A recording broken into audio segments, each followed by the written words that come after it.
நம்முடைய முதலமைச்சர் தளபதியார் அவர்கள் இன்று 1,31,00,000 பெண்களுக்கும் மகளிர் உரிமை தொகையாக வழங்கப்பட்டு மாதம் 1000 ரூபா வழங்கப்பட்டு வந்தது. இன்றைக்கி 5000 ரூபா அவருடைய அனைவருடைய வங்கி கணக்கிலும் இன்றைக்கி காலை முதல் வரவு வைக்கப்பட்டு வருகிறது. இந்த மகளிர் உரிமை தொகை என்பது நம்முடைய திராவிட முன்னேற்ற கழக கூட்டணியினுடைய தேர்தல் வாக்குறுதியானது.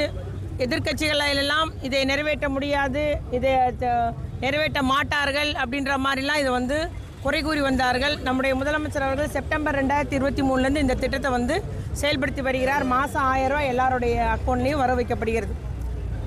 ஆனால் மத்தியில் இருக்கிற அந்த ஒரு பாஜக கூட்டமும் அதுபோல் மாநிலத்தில் அவர்களுக்கு அடிமையாக இருக்கிற அதிமுக கூட்டமும் இந்த தேர்தலை ஒட்டி சதிவலை பண்ணி வழக்கு தொடர்ந்து இந்த மகளிர் உரிமை தொகையை பெண்களுக்கு கிடைக்க விடாமல் செய்ய வேண்டும் என்று அவர் செய்த சூழ்ச்சியை அறிந்து நம்முடைய முதலமைச்சர் அவர்கள் இன்று முன்கூட்டியே பிப்ரவரி மாதத்துக்குரிய 1000 ரூபா, மார்ச் மாதத்துக்குரிய 1000 ரூபா, ஏப்ரல் மாதத்துக்குரிய 1000 ரூபா 3000 ப்ளஸ் மே மாதத்துக்குரிய சிறப்பு மகளிர் உரிமை தொகை 2000 ஆக மொத்தம் 5000 ரூபா இன்றைக்கி எல்லாருடைய வங்கி கணக்குகளிலும் வரவு வைக்கப்பட்டு வருது. இது மிகவும் மகிழ்ச்சியான ஒரு செய்தி.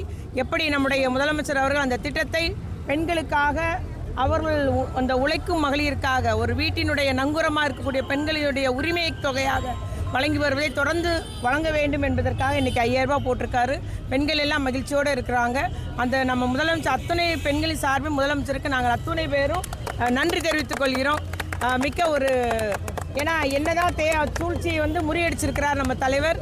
பெண்களுக்கும் ஒரு நலம் பயக்கக்கூடிய அளவில் இன்றைக்கி அவங்களுக்கு சேமிப்பாக இருக்கும், செலவாக இருக்கும், நல்ல முறையில் இந்த பணத்தை கொடுத்துருக்காரு.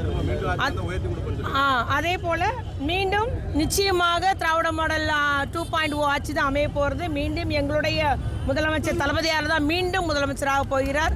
உறுதியாக நான் முதலமைச்சர் ஆகும்போது 2000 உயர்த்தி தருவேன் என்ற ஒரு வாக்குறுதியை இன்றைக்கு முதலமைச்சர் அளித்துள்ளார்கள்.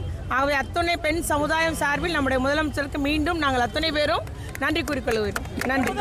விடுபட்ட மகளிருக்கு உங்களுக்கு ஆண்டுக்கு 3 லட்சம் அந்த வருமானத்துக்கு கீழே உள்ள அத்துணை பேருக்கும் இந்த தொகை வழங்கப்பட்டுகிறது. அதில் விடுபட்டிருக்கு. இப்போ கூட ஒரு பெண்ணு சொன்னாங்க எனக்கு வரலாமான்னாங்க. ஸோ விடுபட்ட மகளிருக்கு மேல்முறையீடு செய்ய இப்போ டைம் கொடுத்துருக்குறாங்க. அதையும் ஆய்வு பண்ணி வழங்குவாங்க. அதனால் நீங்கள் அந்த யாரெல்லாம் இந்த உங்களுடன் ஸ்டாலின் முகாமில் விண்ணப்பம் கொடுத்து இப்போ வழங்கப்படும் போது கூடுதலாக வழங்கப்பட்டதில் விடுபட்டிருக்காங்களோ அவங்கெல்லாம் மேல்முறையீடில் விண்ணப்பிக்கலாம் என்பதை நான் கூறிக்கொள்ள விரும்புகிறேன்.